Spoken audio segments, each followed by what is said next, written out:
All right, we're back on Central Valley Talk, kind of continuing our musical theme today. Right. I'm joined by Howard Trumbo, who is a musician, but also an author and a pastor from Madera. How are you, sir? Good, sir. Thank you for coming in. Thank you. Name of your book is?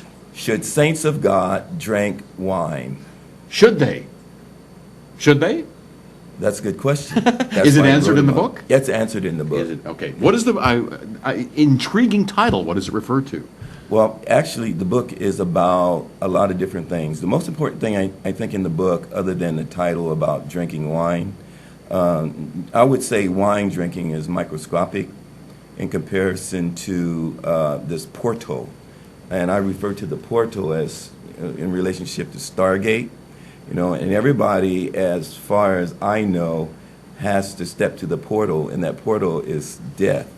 And I know that's not a popular subject, but, you know... Wait a minute, Howard, you're losing me here. Portals and wine and death? Yeah. And so I'm saying that the book presents about 8 foundational building blocks that really gives a person the ability to make correct decisions in life.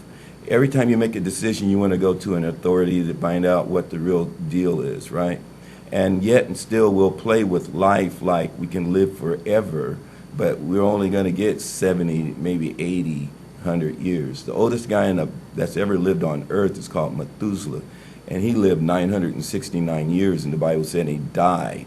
So, you know, I got a thing against God with this death thing. I don't know why we got to die. Why can't we just stay here forever, you know? Well, don't you believe you're reborn? Well, yeah, that's the deal. That's the deal. So, you know, God gave me a project to do, write this book, you know, should saints of God drink wine? So that's a question. It's the title of a book in the form of a question, which is really interesting. Yeah. And I think that most people... they're always investigating, research cars, research what cell phone to buy, research, you know, what carrier to go with, you know. And we get to death, and it's like, you know, that's the most important thing. There's only 2 great events in our life, being born and then dying. Nobody can reverse that portal. You know, there's a few other major events along the way sometimes. Yeah, but what greater event? What those are the key ones. Those are the key ones. Birth and death. And you had nothing to do with being born. You know, it's just, wow, here I am. And you do the best you can. But death is a different thing. You know, you don't have to sit and wait for it to happen. You know it's going to happen. So what if you got a $5 billion life insurance package? God's behind scenes, behind times. God don't have no AC. He don't have no Wi-Fi. He don't have no ATM. You know, when you die, you go there without a dime. How do you know God doesn't have Wi-Fi? Well, he doesn't. PG&E doesn't have one wire running up to heaven. There's not one wire. What was your inspiration for writing this? It was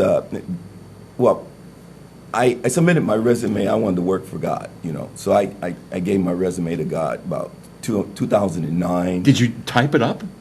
Well, I just offered it up from my You heart. offered it up, okay. Yeah. And so then, you know, like a few months ago, God gave me write a book, and he gave me the title. Not only that, but I have about 7 more books waiting to write. When you were writing it, did you feel like it was your words, or was he directing you to what to write? The book is totally biblically based. It's an exegesis on a few of the scriptures that no other book out there is talking about. Most people say, well, we can drink wine because it's in moderation. Jesus drank wine and blah, blah, blah. Water to wine. Water to wine, he made water to wine. But a lot of times people forget that Jesus fulfilled the Old Testament, but in his death, he instituted the New Testament. You think people forget that? I think people just brush it off and say, well, he drank wine. Everybody's looking for a justification for what they're doing. So my question is, what's more important, drinking wine or doing what the Word of God says? How can we know what the Word of God says if we blow it off like, I got it, you know, it's no big deal? I can't go for that because I'm immortal. I know I'm going to die. God's got the key to heaven. He owns heaven. And in order for me to go to that portal and go to be with him, I got to walk pleasing in his sight. When I introduced you, I said you were an author, a musician, and a pastor. Right. What order do you put those in? Which is number 1, 2, 3? Are you a pastor first, or are you a musician first, or an author first? Well, it's all rolled together. It's all one. Yeah, it's all ministry. Right. It's all ministry. Do you incorporate the author part of you and the musician part into your services as a pastor? Totally. Yeah. Where is your? Do you have a church? In Madera. In Madera? California. Where is it? It's on 27315 Stanford Avenue. Okay. corner What time of are your Stanford and services? Watt. Morning worship is 11:30.